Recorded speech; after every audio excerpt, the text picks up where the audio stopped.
You know what I mean? Do you want them to do that? What? Have you reached out to them? No. You should. I mean, the people are doing the petition. All right. Good afternoon, everyone. Welcome to our Land Use Committee meeting of Monday, March 19th. I'm Katie Tang, chair of this committee. To my left is Supervisor Ashraf Safai, and to my right is Supervisor Jane Kim. Our clerk is John Carroll, and from SFGov TV, we'd like to thank Michael Baltazar and Nona Melkonian. Mr. Clerk, do you have any announcements? Yes, thank you, Madam Chair. Please make sure to silence all cell phones and electronic devices. Completed speaker cards and any copies of any documents to be included as part of the file shall be submitted to the clerk. Items acted upon today will appear on the April 3rd, 2018 Board of Supervisors agenda unless otherwise stated. Thank you very much. Can you please call item 1? Agenda item number 1 is a resolution changing the street name of the 1600 block of Galvez Avenue between 3rd Street and Phelps Street to Sam Jordan's Way to honor Sam Jordan's legacy and impact on the Bayview community. Thank you. We have Brittany Chiquata from Supervisor Cohen's office. Thank you, Chair Tang. Good afternoon, Supervisors Safai and Kim. My name is Brittany Chiquata, and I'm from the office of Supervisor Malia Cohen, and I'm just here to give our enthusiastic support on behalf of the supervisor for this name change. This has been a very straightforward process. The outreach that was done by DPW to the businesses in the area yielded no negative responses, and the neighbors have all expressed enthusiastic support for this change. Sam Jordan was an incredible community member, not only for the Bayview, but also for San Francisco more generally. One huge benefit or accomplishment in his day was that he was the first African American to run for mayor in San Francisco. But beyond his personal political leanings, he was just a person who really treasured creating space for community to gather and be engaged, not only in the immediate neighborhood, but in citywide politics. And so Supervisor Cohen asked that you would join her in supporting this and moving this forward with positive recommendation to the full board, please. Great. Thank you very much for that overview. Seeing no questions or comments, then we'll go to public comment for item number 1. Are there any members of the public who'd like to speak on this item? No? Okay. Seeing none, then public comment is closed. Oh, I'm sorry. We will reopen public comment. Anyone else, please come on up. Good afternoon. My name is Alan Jordan. Sam Jordan was my father. My sister's here, Ruth, also. We'd like to come and thank you for putting this on our menu to make this thing finally come about. For years, my father was very committed to the Bayview Hunters Point, and at this point, this is something of pride for my family as well as the neighborhood. This is goes hand in hand with the legacy program. Last year, we were made a legacy business, one of the first ones to be in the state of California and actually in the country. But like I said, it's a source of pride for me, my family, and our neighborhood that this is finally coming about. And thank you. Thank you very much for being here. Any other members of the public who wish to comment on item 1? Okay, none. Seeing none, this item, public comment is closed. Supervisor Kim. I just want to thank Supervisor Cohen's office for working on this. I always really enjoy these ordinances because I get to learn a lot about San Francisco's histories and the people who make our city great. So I want to thank the Jordan family for all of your father's work and also just really excited to support this, and I'd love to add my name onto the ordinance. Thank you. Is that a motion, Supervisor Kim? So yes, I'll make a motion to move this forward with positive recommendation. Okay, great. And we'll do that without objection. All right, item 2, please. Agenda item number 2 is an ordinance ordering the summary street vacation of a portion of Panama Street, tangent to Niantic Street and Interstate Highway 280 in the Ocean View neighborhood, conveying the city's interest in the street vacation area to the owner of 10 Niantic Street, accepting an irrevocable offer for a public sidewalk on Niantic Street between Panama Street and St. Charles Avenue, dedicating the public sidewalk for pedestrian use, designating it for public right-of-way and roadway purposes, and accepting it for city maintenance and liability. Establishing a new official sidewalk on Niantic Street by amending the ordinance regulating the width of sidewalks, affirming the Planning Department's CEQA determination, and making the appropriate findings. Thank you. And we have Javier Rivera here. Good afternoon, Javier Rivera from Public Works. This legislation essentially is for both the street vacation and acceptance of sidewalk improvements. Due to errors during the construction of the building at 10 Niantic, an approximate 4 by 40 foot section was built over the right-of-way in Panama Street. In order not to cloud title on this property, it was requested that the city vacate this portion of the city right-of-way. This sidewalk essentially only serves the building at 10 Niantic. It's a short sidewalk that ends. The community and various agencies came together and determined that in exchange for the vacation area, the developer had to construct a new 500-foot sidewalk on the southerly side of Niantic Street. This new sidewalk provides the neighborhood with an ADA-compliant direct path to the overpass that leads to the Daly City BART station. As usual, we circulated this to all city agencies. No objections were received from any city agencies. If you have any questions, I'll be happy to respond. Okay. Thank you very much for that. Seeing no questions or comments, then we will go to public comment on item number 2. Any members of the public?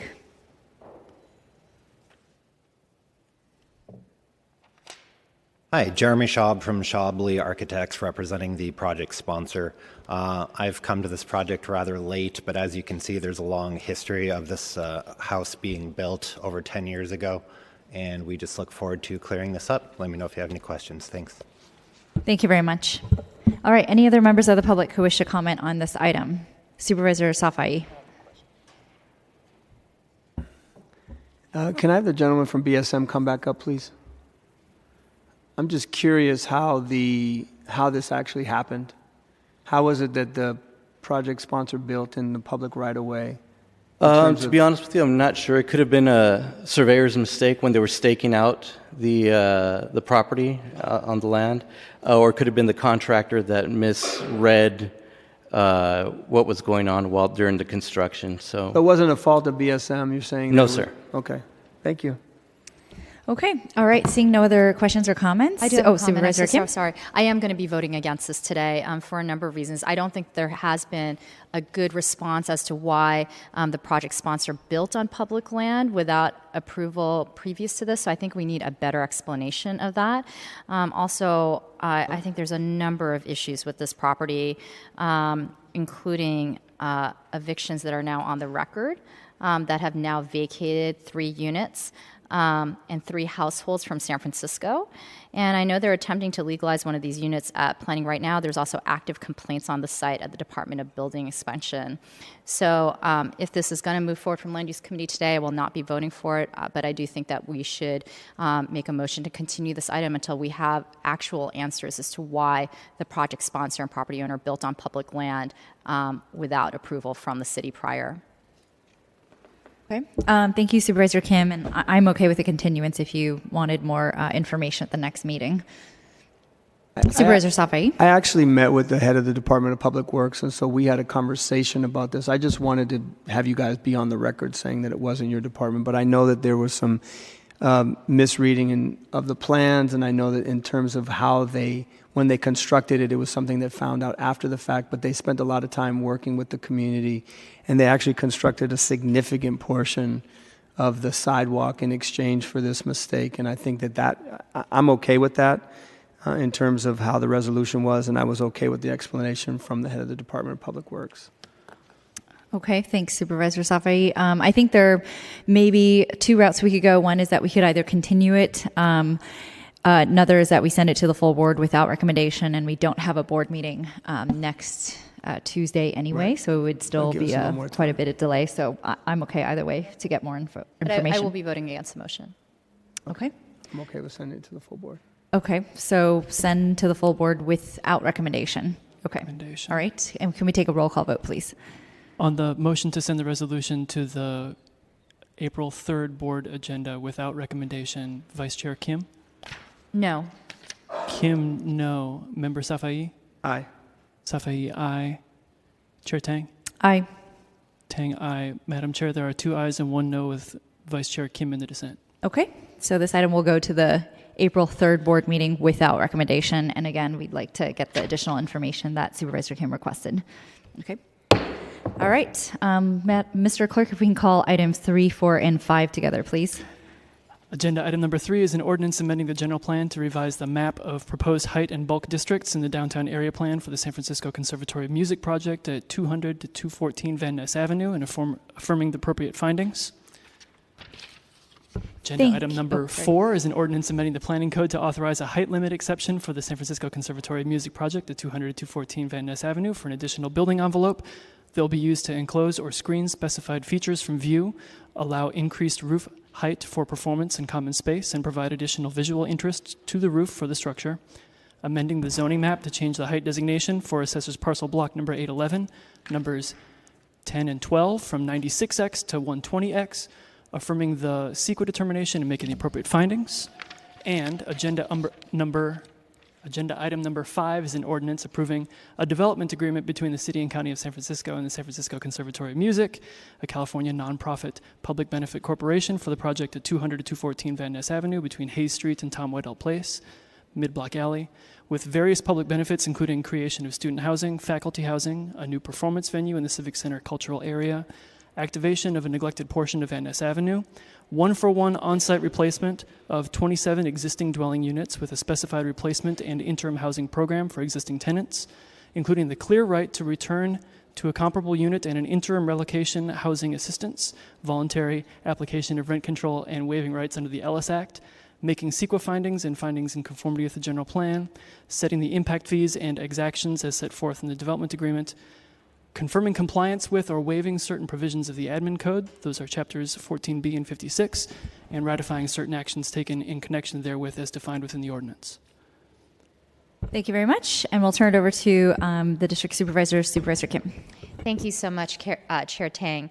Colleagues, thank you for your consideration for the series of legislations before us for the San Francisco Conservatory of Music Student Housing Project at 200 Van Ness.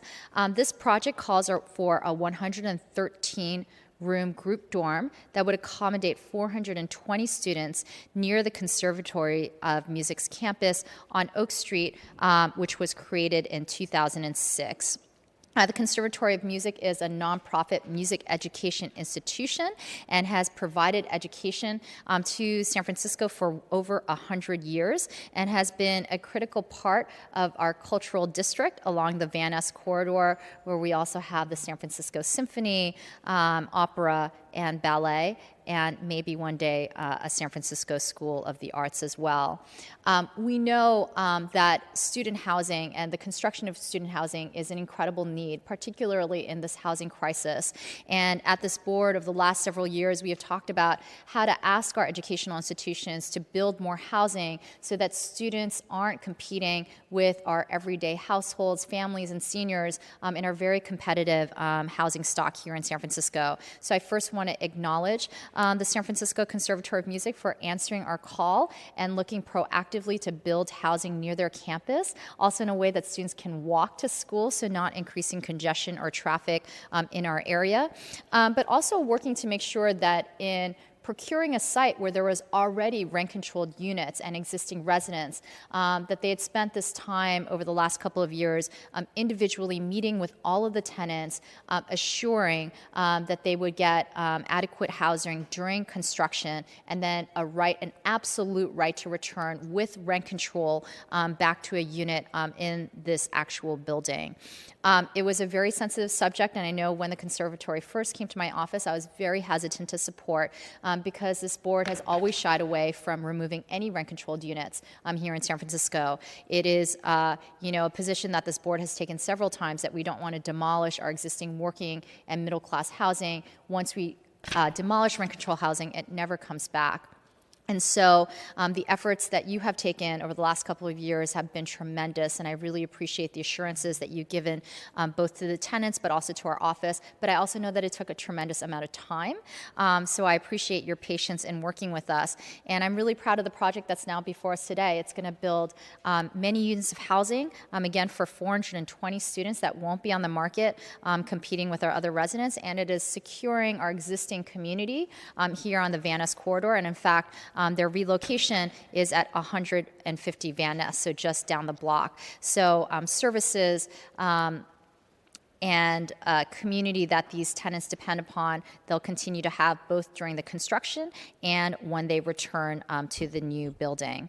So I'm just pleased with the project that is before us today. It provides multiple community benefits, again, while ensuring no displacement of any existing residents. And this is really an example, I think, of one of our responsible institutions that are partnering with the city to help us solve our housing crisis today. I want to thank the project team for also working with the Van Ness Neighborhood Corridor Neighborhood Council and the Hayes Valley Neighborhood Association. As well, I did not mention this earlier, but the building will also have new performance and rehearsal spaces that will complement the arts and cultural district offerings in this area. I think this is incredibly important because we know that music education isn't just about learning how to play an instrument, it is also about performing. And so having rehearsal and performance space, by the way, sorely needed also in the city, we have less and less of that every year, will also be part of this project.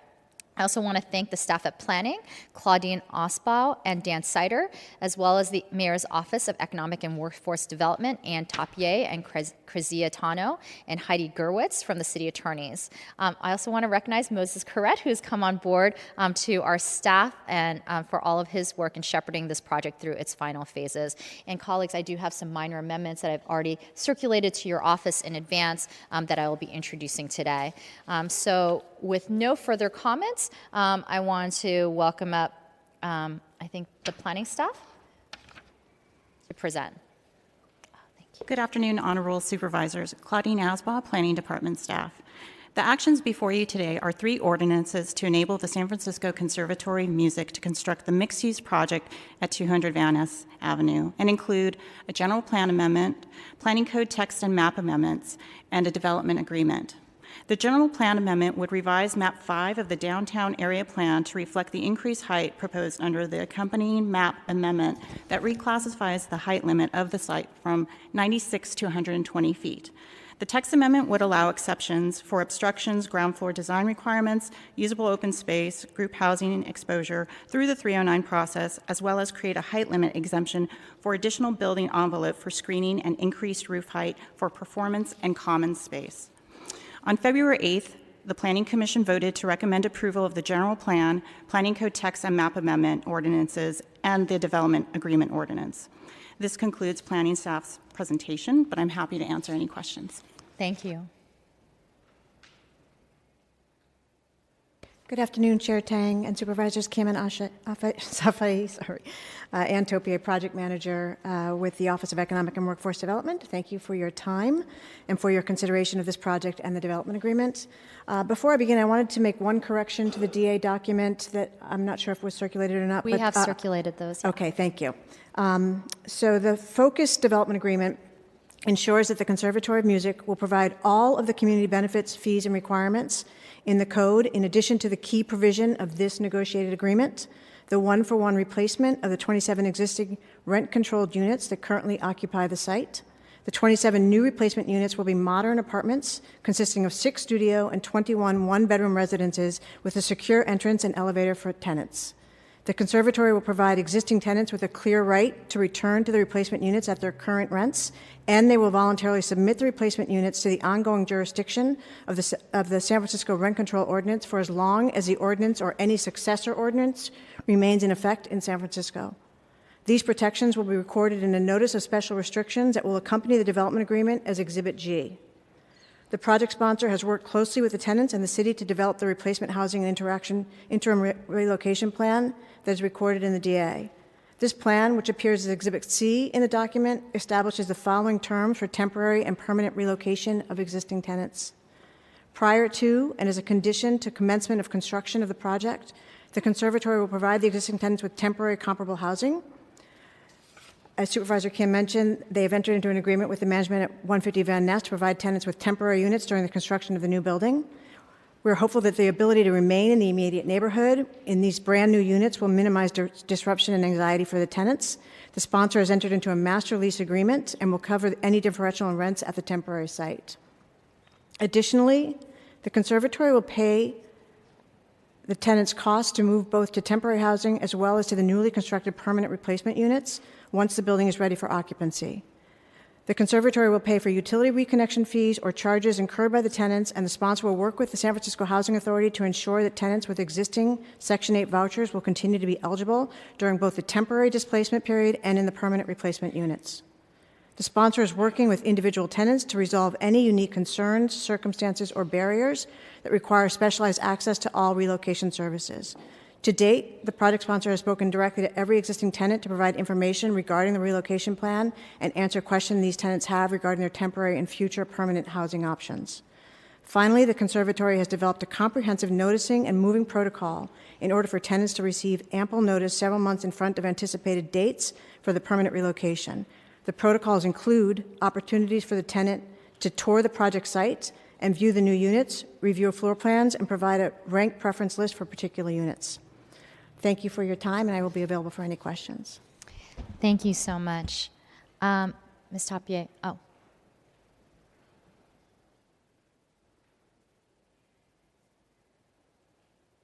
Is there another presentation? Okay. Is this from the project sponsor? Okay, great.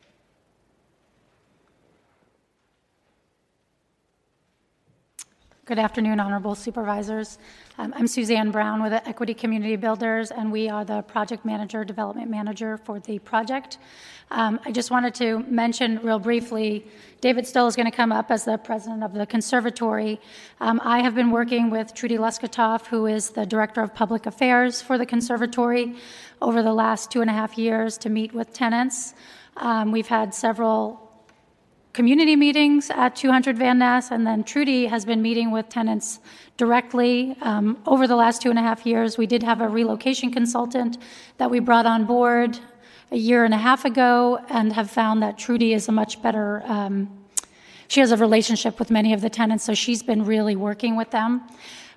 We did have a meeting last week with the tenants and want to assure you, the three of you, as well as the tenants, that they will maintain the same rights that they have now when the DA comes into effect, as far as rent control, the right to return.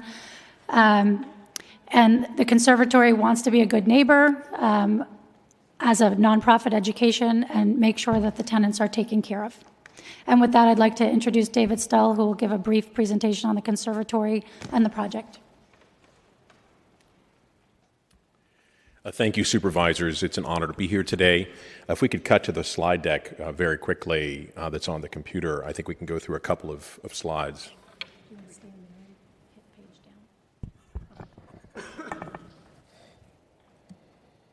This is the existing site as it is today. We are excited about being able to, first and foremost, make sure that the existing tenants are able to return exactly to this site, and we worked very closely with all of our friends at 200 Van Ness and 214 to being sure we can facilitate this transition as the best way we can. The conservatory itself is excited about this new building.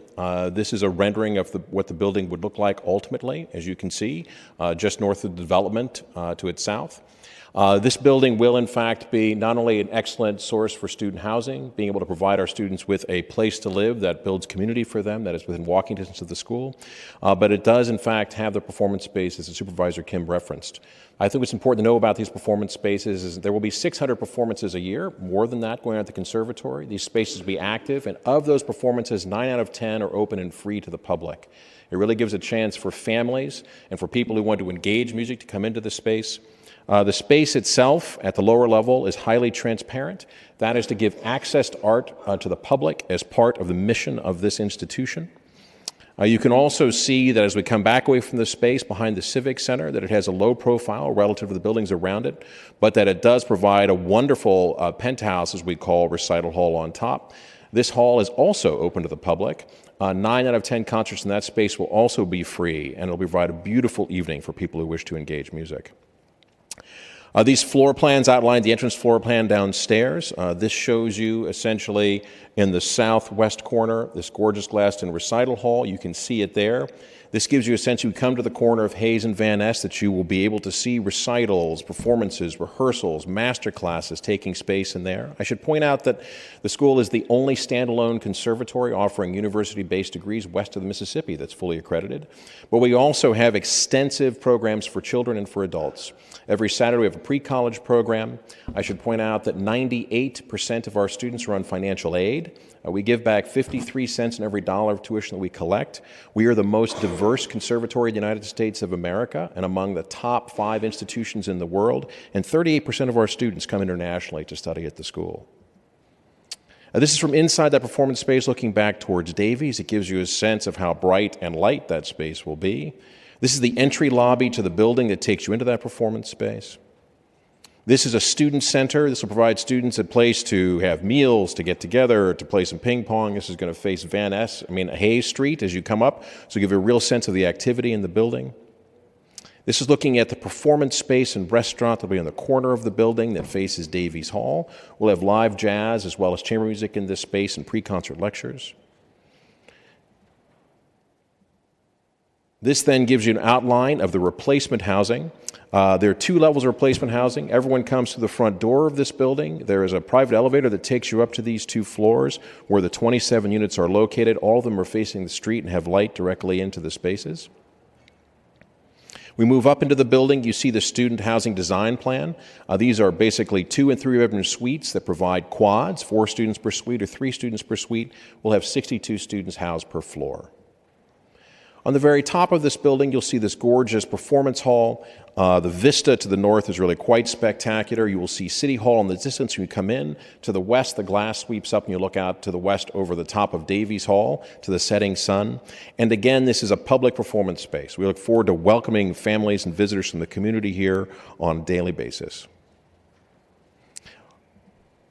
This is the rooftop garden as well, and this particular garden will also look out towards the city, providing a really wonderful view of the city and also the dome of City Hall. In the evening from Davies, this is how you will see the building as you're looking off to the east, and there's the building at night. The project for us has been a labor of a great effort. I want to thank the team that has worked on this. I really would love to thank Supervisor Kim and the District Board of Supervisors and the city for working so closely with us. We are committed not only to getting our students into this space and decompressing the housing stock in the city, but also being ensuring the tenants have a phenomenal experience as best we can make it in this transition. We appreciate their help and cooperation in this. It's our honor to do this, and our honor to present today. Thank you. Thank you so much, Mr. Stoll, and I just want to thank you for all of your work as well. When the project sponsor first came to my office, I was very skeptical about any project that would demolish rent-controlled units, and the efforts have just been extraordinary to get us to a place where the residents are office and you are all in agreement, and we're going to move forward with this great project. So I'm really happy that this is moving forward. So at this time, we are going to move forward with public comment via the chair. And I do have some comment cards. I'm so sorry. I have so many pieces of paper, I lost it. So I do want to first bring up Phoebe Vanderhorst, who I just want to thank actually for being the lead tenant in representing our residents and making sure that we got a deal that worked for the households within the building. DeMarcus Davis, Horea Ole Turku Merez, and Alicia Sandoval. Hi. Hi. I just want to thank you for everything that you did. When Randy Kwan and I showed up at your office to meet Danny, you were really great. The conservatory has been really great. We're getting ready to go to beautiful units, and to have the opportunity to live in such a nice place after living in a dump for so many years is really nice. I'm not going to take up a whole lot of time. I want to say that at first, when we found out that our building was being torn down, we were so scared that we were going to be homeless and in the street. And we all met downstairs together, and we decided that we wanted to stay together as a community and that we wanted to live where we live. And because we had decided this together, it's important to acknowledge that this was a community effort. And I speak up because I'm that kind of person, but I don't want to pretend that I was like, something better than my neighbors, because, they stood up too. And I just hope that this gets passed so we can get across the street, and this time next month we can be laying by the pool. Thank you, Ms. Vanderhorst. Thank you for all of your efforts.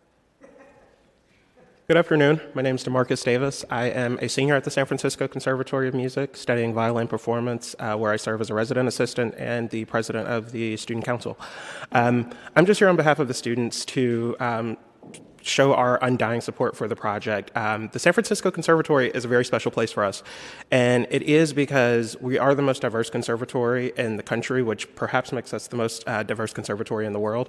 And of all of the students enrolled, we have about 423 students enrolled currently, I believe. 98% of us are on scholarships, and so that is a huge drawing factor for us to get the top talent and students to study with the world-class artists who teach at the conservatory. What the new housing project would mean for us is that, one, the students who currently live in our current space, it's only about 220 students, I believe. And so it would allow us to, one, come together as a community and house our rapidly growing population, but two, it would allow us to create a sense of community in a space that we can call our own. The students who come to the conservatory each year, many are coming from around the world, and for many, this is their first time in America, and this is their first time being away from home. And so it's so important for us as students to be able to have a place that we can call home, and that's ours, so that we can open up our doors and we can go out and get to know each other. Because being away from home for the first time is extremely scary. I can attest to that because this is my first time not living in Georgia, and the conservatory has welcomed me in, and I'm so grateful to be a part of that. But for many of my colleagues who are from other countries, it's not always easy. Many of them don't speak English as their first language, and so it's so important that we can really cultivate that experience. So we just ask that you all would do everything in your will to get this project moved along, because we want to be able to live in the building. We want our future students to be able to have the same opportunity. Thank you. Thank you so much, Mr. Davis, and welcome to San Francisco. Thank you. Next speaker, please.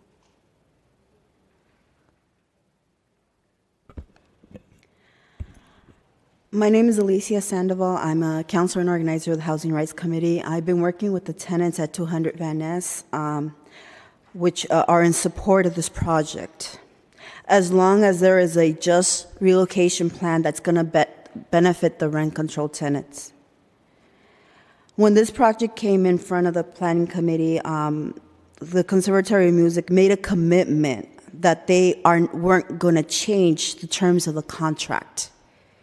But looking at the new draft of the new contract for 150 Van Ness, the location they're going to be moving temporarily, I have a lot of concerns. We're asking for the Conservatory of Music to respect the original lease for each tenant who's going to be moving to 150 Van Ness. We need more time so that the lawyers, both the lawyers, the tenant lawyer, and also Conservatory of Music lawyer can have a dialogue about this new contract. We want to make sure that the contract is finalized before any other things happened. Also, we're looking if there's any way about revoking the 90-day notice until we're able to come up with something that's going to benefit the tenants.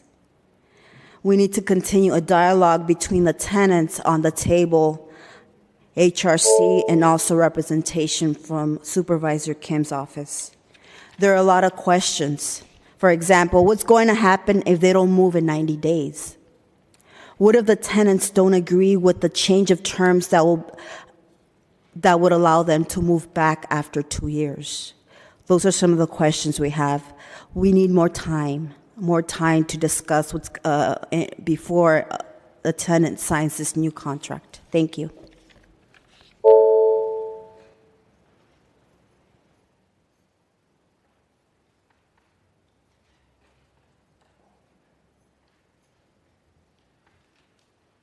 Hello, my name is Horia Detergumuresh. I'm one of the tenants at 200 Van Ness. The premise of this transition has inconvenienced and minimized the disruption to the existing tenants. I think those are very, very important points. As much as the PR and the packaging looks absolutely incredible, there is a lot to be desired about credibility, comprehensiveness, clarity, and especially rigorosity. They served as a 90 days notice on 22nd of February, and that's totally illegal. I mean, it was before this meeting, actually, and your approval took place.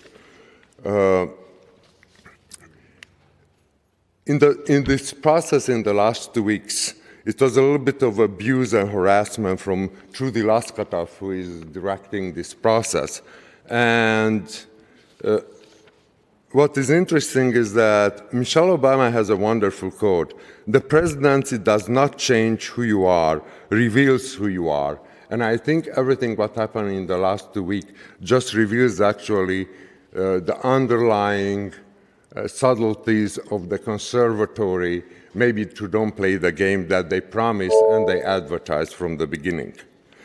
Susan Brown from the Equity Community Builders is just a mouthpiece for the President David Stuhl's tuba and this iconic symbolic musical instrument of funeral marches. I really want you to ask Susan Brown how many units she secured for the transition period, how many units they found.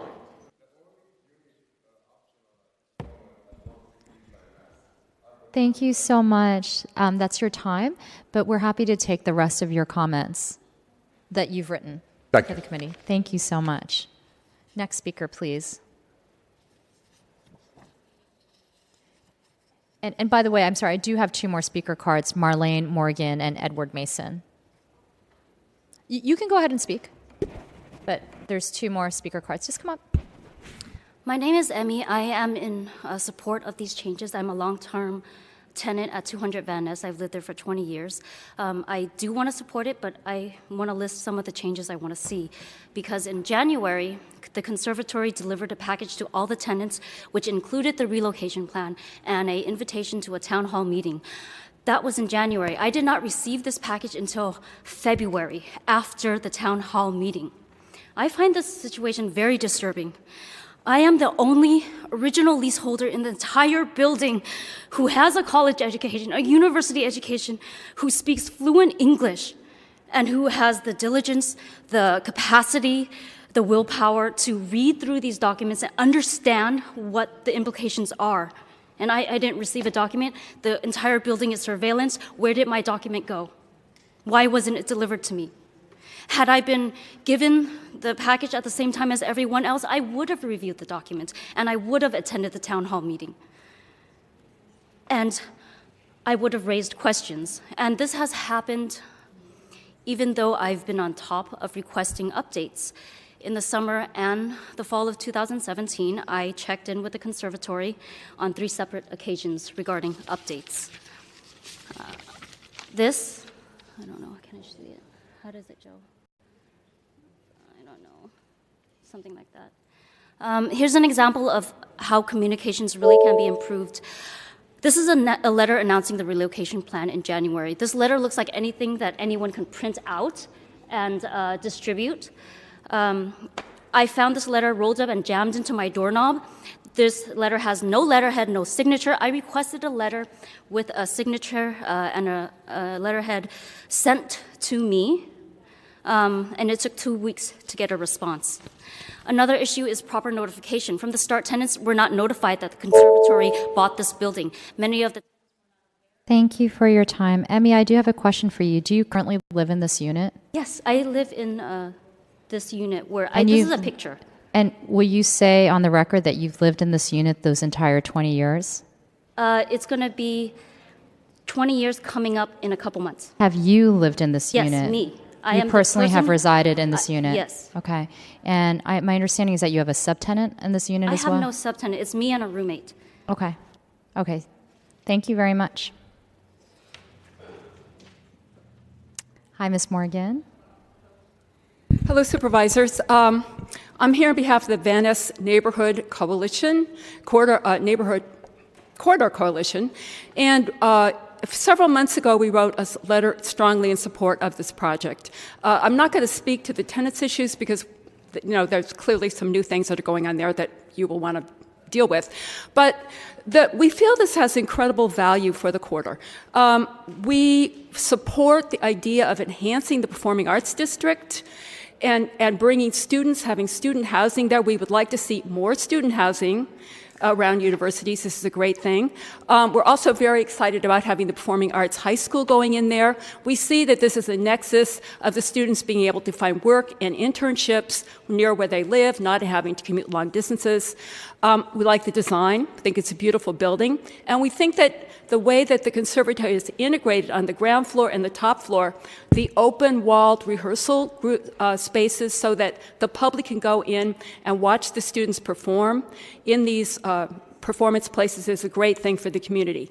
It's an integrated project. It enhances the corridor. It enhances the Performing Arts District.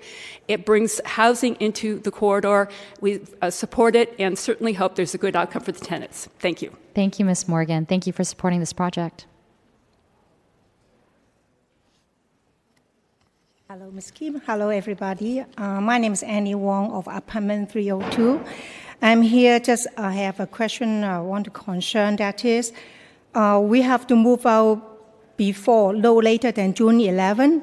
Okay, I'm ready to move out if they arrange everything, because according to constructions, somehow nobody can guarantee. Like they are working now 24 hours, even midnight they are still working for their construction. So just in case, between that time we are not able to move in, who's going to take the responsibility?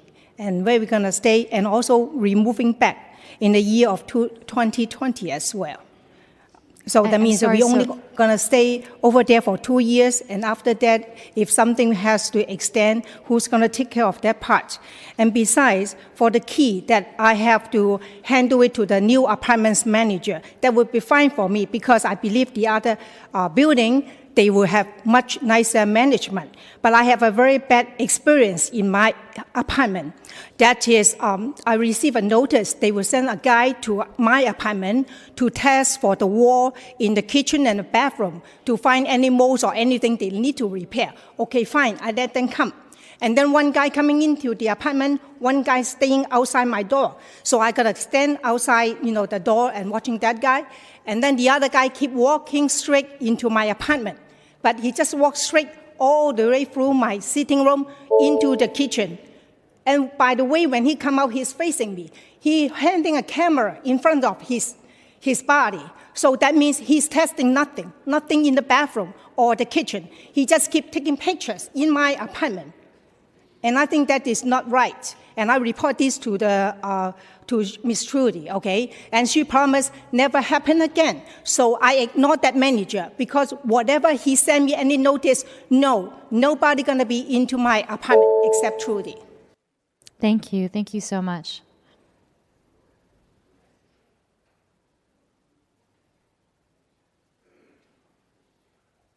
Hello, my name is Brandon. I'm a longtime resident at 200 Van Ness Avenue.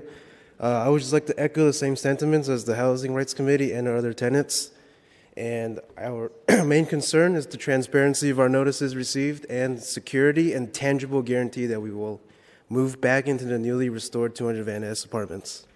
Great, thank you very much. So, seeing no further public comment, okay, if you want to speak, please, you have to line up. Otherwise, we will close public comment.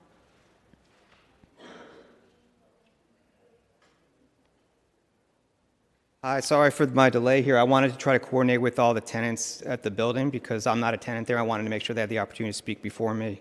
My name is Eddie Steele. I live in the Mission District, 25th and Folsom. I'm a renter. I live in a 21-unit apartment building. So when I see a 27-unit apartment building being demolished, it concerns me because my building could be next. Anyways, I'm here in solidarity with the tenants. I just want to say that I found out about this project on New Year's Eve when I walked by and I saw the notice for a planning commission hearing, and I brought in Alicia and the Housing Rights Committee. As far as I can tell, the tenants did not have any of their own advocates other than themselves, and I think that was wrong. That in this city, there's so many groups that when this project first came in front of the Planning Commission, first came in front of your office, Supervisor Kim, the first call should have been to Council Husta, Housing Rights Committee, hey, we have issues here with this building that are coming. These tenants need to be supported. They need representation. And now we see that there's issues. It's great that the conservatory is going to rebuild the housing for the tenants, and I believe that the conservatory is acting in good spirit. However, there are issues, and until those issues are resolved, I believe it would be irresponsible for this committee to finalize a development agreement. I also want to say that they've already issued a 90-day notice to quit. The 90-day notice to quit depends on the development agreement. The development agreement is not yet final, so there's no way that should be proceeding at that time period. I don't believe that the conservatory has the legal right to issue a 90-day notice to quit until the full Board of Supervisors approves of the development agreement. So once again, I recommend that you allow the tenants and the landlord to resolve all issues before you approve moving this project forward. Thank you. Thank you very much. Is there any other public comment? Seeing none, through the chair, public comment is closed. I'd like to bring up Karen, I hope I'm pronouncing your name correctly, Tiedemann, is that correct? Tiedemann, my apology.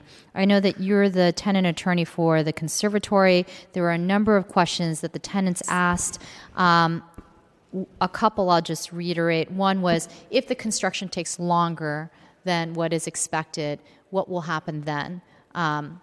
Was one of the questions. And I think second were a couple of questions just on kind of guarantees of right to return. Will there be a formal contract? Has that contract been signed with the 27 households? Just some of the comments that came up during public comment.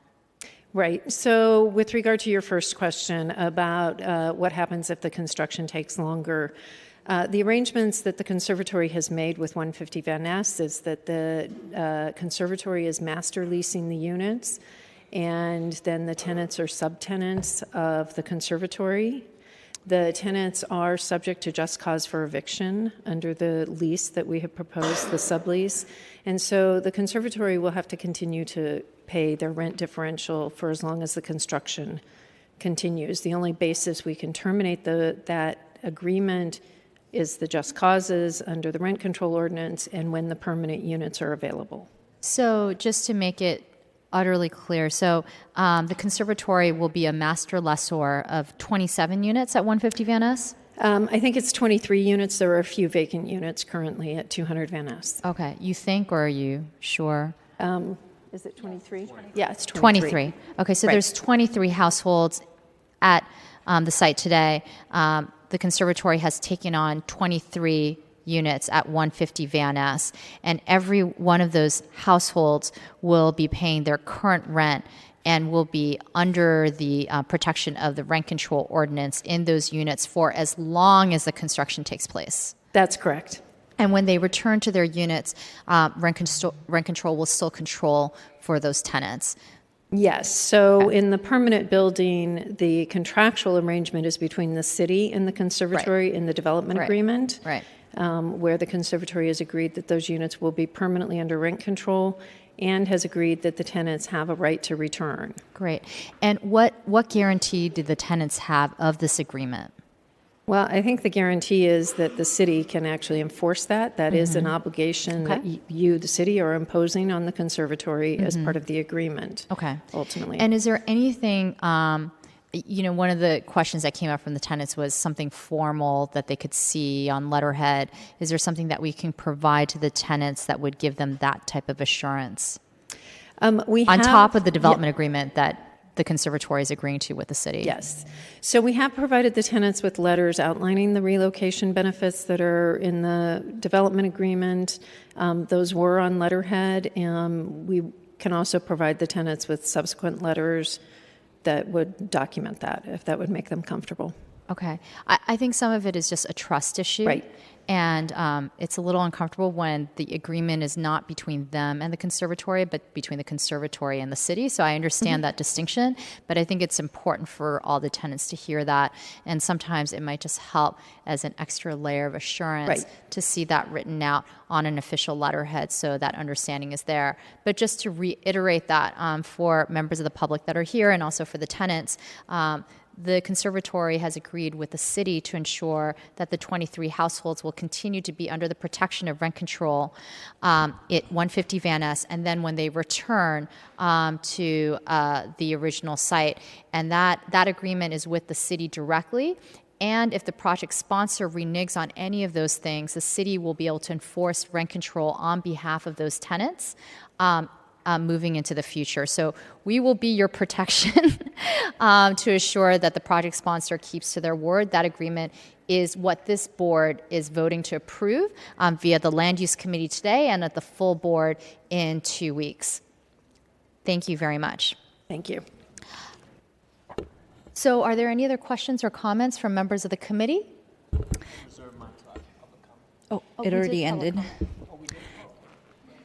Supervisor Safai? No, I just want to say, as somebody that is greatly impacted by the pressure of need for student housing, our district is bookended by City College, which has thousands of students, as well as San Francisco State. I can tell you firsthand the pressure that is borne by residential neighborhoods when it comes to universities that aren't necessarily thinking about their impact on the housing market.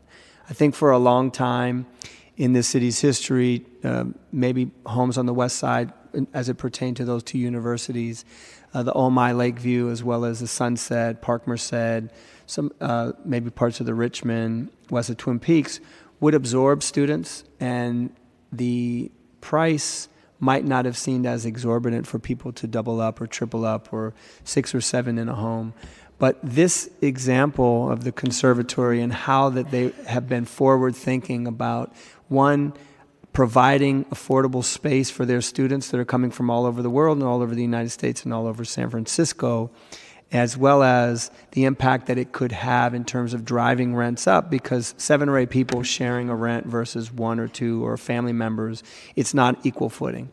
So I just want to commend the Conservatory of Music for moving aggressively and the supervisor for her leadership on this, and all of the different people. Trudy, I've known for a very long time, and her consideration working with the tenants, as well as the Housing Rights Committee and others that have worked together to bring together a really, really solid package for San Francisco. This is an example.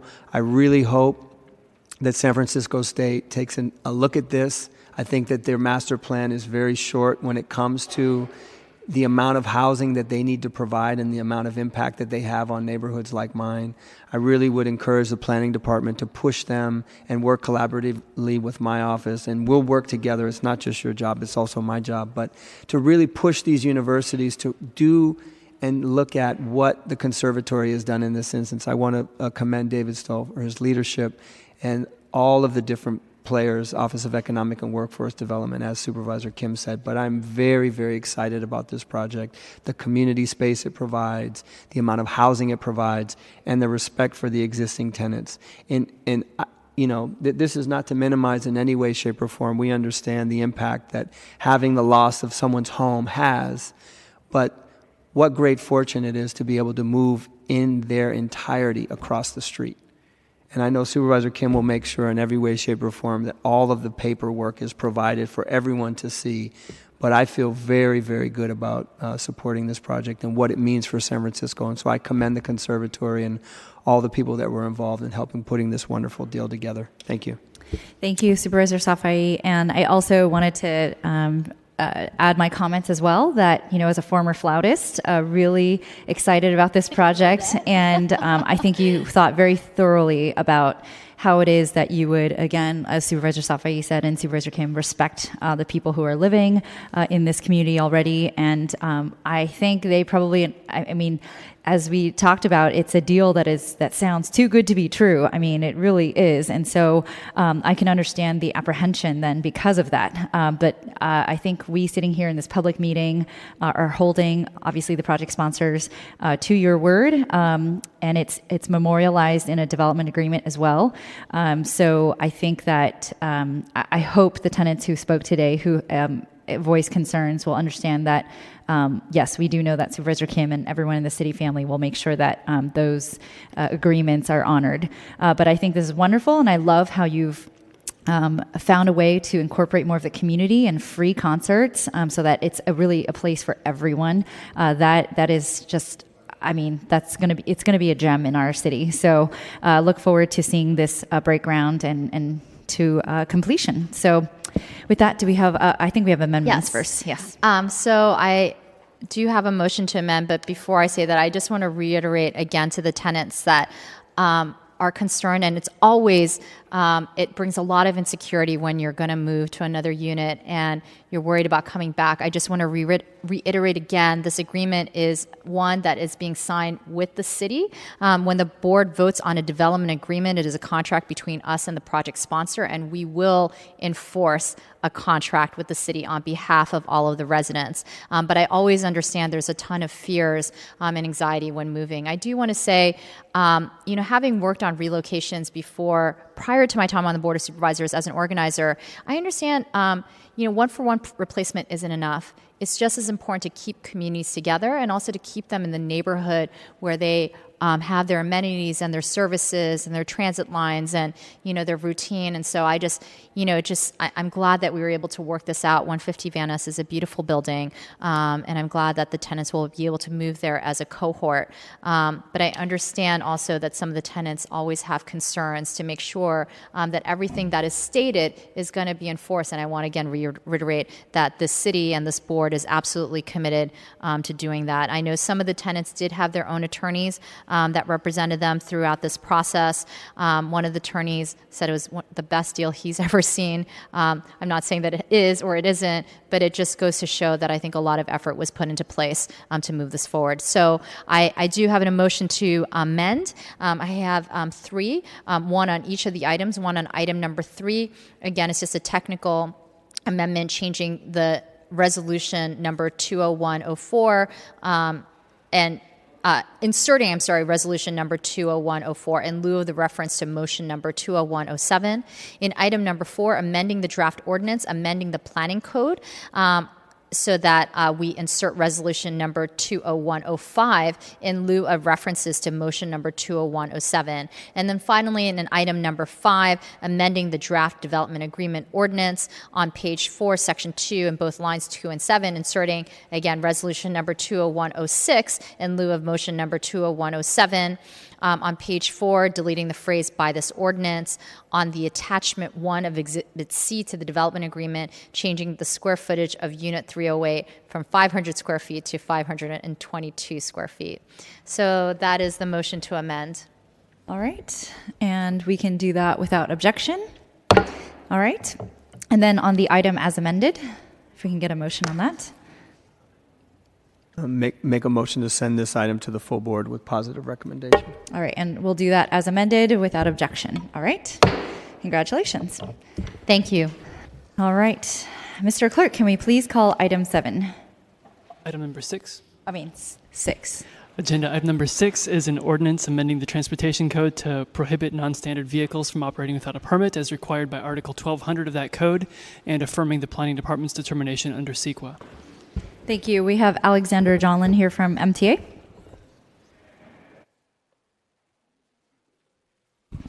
Good afternoon, Supervisors. My name is Philip Crana, and I'm here in Alex Johnlin's stead.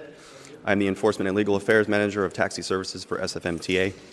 The item before you today is an amendment of the Division 1 of the Transportation Code, making it a violation to operate a PTV service without a permit. Just by way of brief background, historically, jitneys began operating approximately 100 years ago. They generally carried between 8 and 15 passengers in private vans along fixed routes.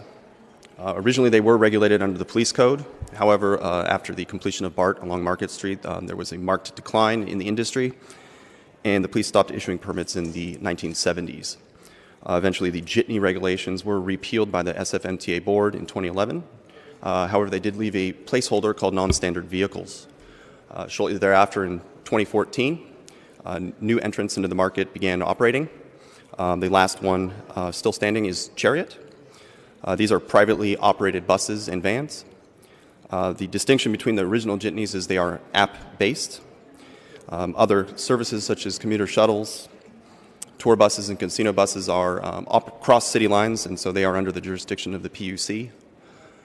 The PTV operations of Chariot are entirely within the city and county of San Francisco. In early 2017, it was determined that they did fall under SFMTA jurisdiction, at which point we undertook this permit program.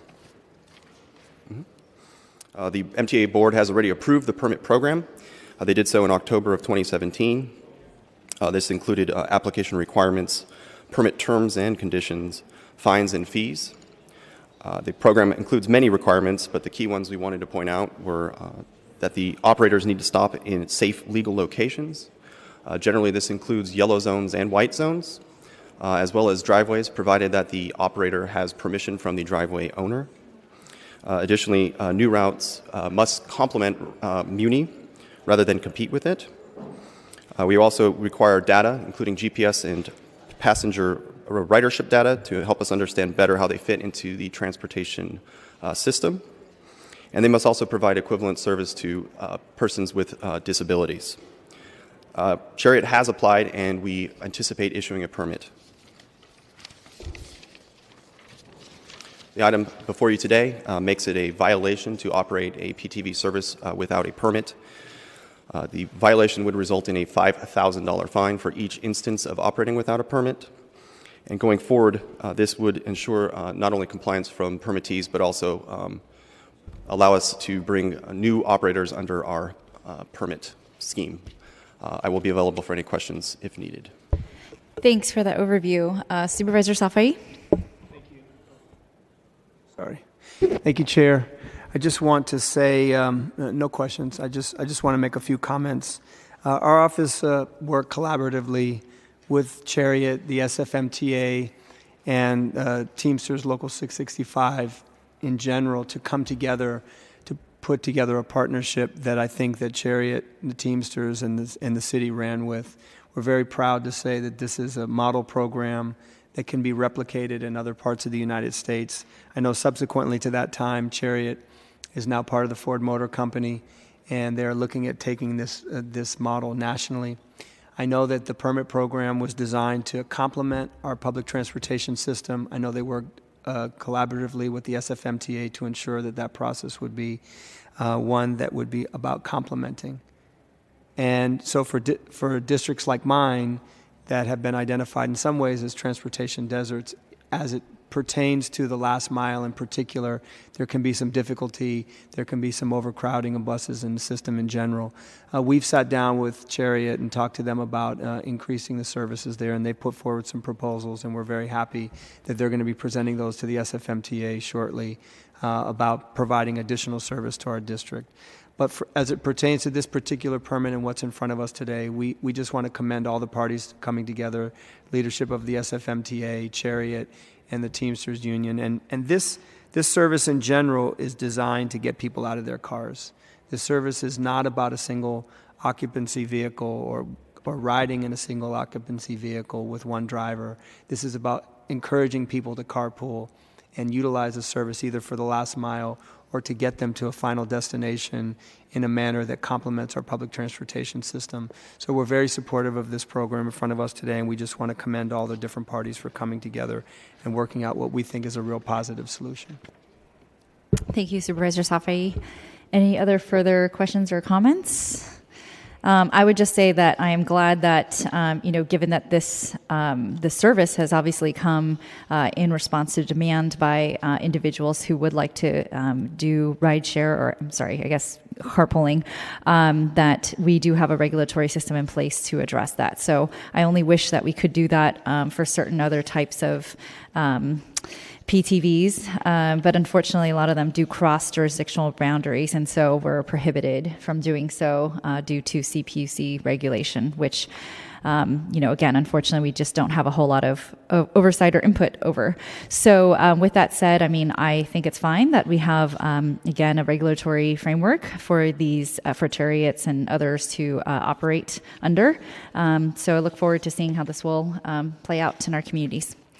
Okay, so at this time, then, I know we have a couple of public comments. So Edward Mason, Tony Delario, Kendra Watkins, and Nima Rahimi. If you'd like to come up, we're going to open public comment on this item now. Edward Mason, thank you. The permit's probably required, but they need to proceed cautiously. These vehicles have operated in driveways. They stage around the corner for a time point departure, idling. They operate in bus zones. They operate in handicap zones. They block bike lanes. They operate on 3-ton weight-restricted streets. They operate in taxi zones. And enforcement should not have to rely on neighborhood vigilance, diligence, and perseverance. This is, to some degree, a replication of the commuter bus program, because even 4 years later, the commuter bus program is still experiencing violations that should not be occurring, and the responsibility for monitoring it should not be the burden of the neighborhoods.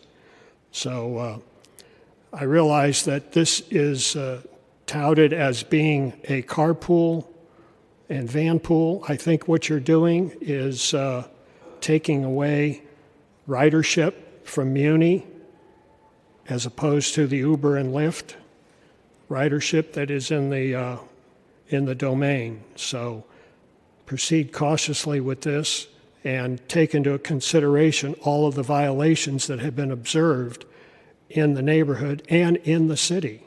So whether this is going to be a model for the future remains to be seen.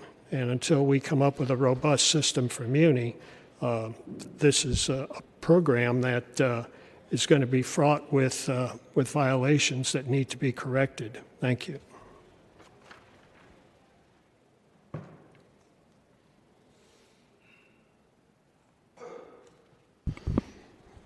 Good afternoon, supervisors. My name is Tony Delorio, business agent for Teamsters Local 665. I represent currently 200 drivers that work for Chariot. The Teamsters and Chariot have worked well together. We have built trust, worked out good resolutions to tough issues. We agreed to a great first contract for their employees and our members. Chariot has been working with the Teamsters as partners, which is very rare in labor relationships these days. The Teamsters are supporting the enforcement piece of the PTV permit. This is the way that the city can fine Chariot if they violate any part of the permit. Just like how Chariot has worked in good faith when we organized their workforce, they have clearly demonstrated that same partnership with the SFMTA. Thank you in advance for your support.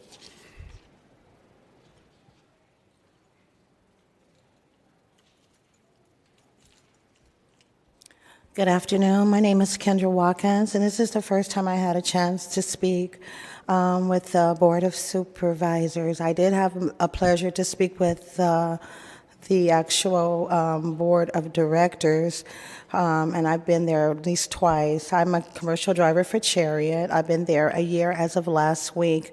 My anniversary came, and I am very pleased to say I come from a nursing background. I'm also a alcohol and drug counselor, but I have never been more happier in my life until I started working for Chariot. With a 13-year background as a CNA, that is very hard work, and I've seen a lot of sick people, but when I came to Chariot, I actually envied my fiance as of today's work. I beat my alarm clock this morning. I was up a little earlier than normal, beaming across the bridge, ready for work. I'm happy to say that not only I'm happy, there's many other drivers. The company offers an opportunity for us to meet the most nicest passengers. I get a chance to I call it workation. I get a chance to tour the city. I never liked the city. I'm a native of Oakland. So San Francisco is actually really a gorgeous place, and I'm actually in love with it. I wish I could afford to live over here too. However, I want to thank you for allowing the company to grow. We have great benefits. And I want to thank Tony also. He's been very helpful since we became a union. I actually have braces on my teeth. I have Kaiser. I'm very happy with Chariot, and I just want to thank you again for allowing this company to move forward. And I'm very proud to see that there's ladies and gentlemen on the board, and I know that some of you are running for office, so I'm encouraging you. I pray for you. God bless you. Thank you.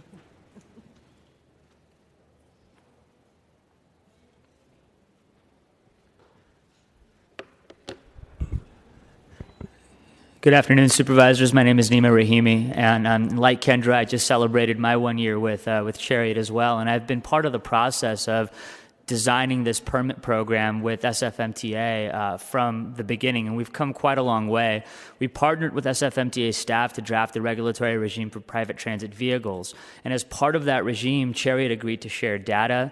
Chariot agreed to pay the cost for administering the permit program. Chariot has worked in good faith to move problematic stops and change our routes to satisfy the permit conditions. Chariot has agreed to expansion criteria that are designed to complement and not compete with public transit.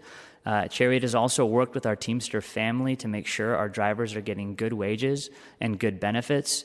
This is what partnership looks like in San Francisco. We have a tremendous task ahead of us as San Franciscans when it comes to tackling our transportation problems as our population continues to grow. And I want you to know that Chariot commits to be a partner with the city and SFMTA to solve these problems together. We commit to complement public transit and not compete. We will continue to prioritize accessibility. We will continue to share our data. We will serve our communities of concern. And we will continue to train and grow a skilled labor workforce as proud partners with the Teamsters. Thank you for your support. All right, any other members of the public who wish to comment on this item? Seeing none, public comment is closed. All right, colleagues, do we have any questions, comments, or motions? I'd like to make a motion to send this item to the full board with positive recommendation. Okay, and we'll do that without objection. All right, Mr. Clerk, are there any other matters before us today? There is no further business. Thank you. Our meeting is adjourned.